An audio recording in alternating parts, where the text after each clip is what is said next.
In this lesson, we're going to focus on simplifying imaginary numbers. So what exactly is I to the 7th power? How can we simplify it? Well, first, you need to keep in mind that I is equal to the square root of -1. I squared is -1. I to the 3rd.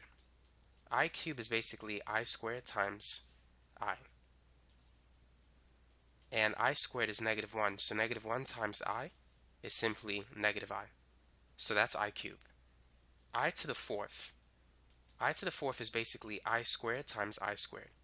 And I squared is -1. -1 times -1 is 1. So I to the 4th is 1. Make sure you know these 4 values. The ones that you're going to be using are I squared, I cubed, and I to the 4th. So now let's simplify I to the 7th power. I to the 7th is I to the 4th times I to the 3rd, because 4 plus 3 adds up to 7. Now we know that I to the 4th is 1, and I to the 3rd is -I. Therefore, I to the 7 simplifies to -I. Try this one. Simplify I to the 21st power. Feel free to pause the video and work on this example. So this is I to the 20th times I to the 1st power. Now the reason why I chose to separate into 20 and 1 is because 20 is a multiple of 4. In fact, it's the highest multiple of 4, just under 21. This one of them, you want it to be anywhere between 1 and 3. Now I to the 20th is basically I to the 4th raised to the 5th power, because 4 times 5 is 20. And I to the 4th, we know it's 1. And 1 to the 5th power is simply 1. So the answer is 1 times I, which is equal to I. And so that's the answer. Here's another one that you could try. Try I raised to the 42nd power. So the highest multiple of 4, just under 42, is 40. 40 is divisible by 4. And 40 plus 2 is 42. If you want a step-by-step process to find out what two numbers to choose from, take 42 and divide it by 4. If you type this in your calculator, you're going to get 10.5.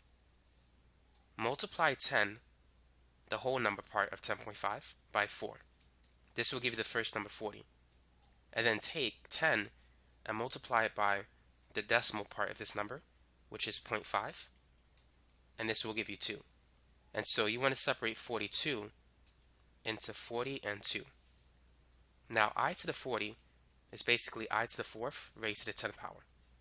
So if you take 40 divided by 4, you're going to get this number, 10. I to the 4th is basically 1, and I squared is -1. 1 to the 10th power is 1. 1 times -1 is -1.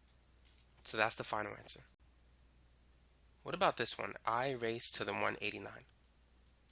Go ahead and simplify that example. So let's start by dividing 189 by 4. This is equal to 47.25. Now take the whole number portion of 47.25, which is 47, and multiply that by 4. So that's 188. And if you take the decimal portion and multiply it by 4, you get the remainder, which is 1. So let's decompose it into 188 and 1. Now 188 divided by 4 is going to equal 47, because 47 times 4 is 188. So what you want to do is you want to break down 188 into I to the 4th raised to the 47. And you know I to the 4th is 1. And 1 to the 47th is simply 1. So this becomes 1 times I. So the final answer is I. Go ahead and simplify this expression. 3I raised to the 8th minus 4I to the 13th. So 8 is a multiple of 4. I'm going to write it as I to the 4th squared, because 4 times 2 is 8. Now 13, we can break it into 12 and 1. I to the 4th is 1. And I to the 12, if we divide it by 4, we're going to get 3. So we can write it as I to the 4th times 3. 4 times 3 is 12. 1 squared is 1. I to the 4th is 1. So this is going to be 3 minus 4 times I. I cubed is also 1. This is the final answer.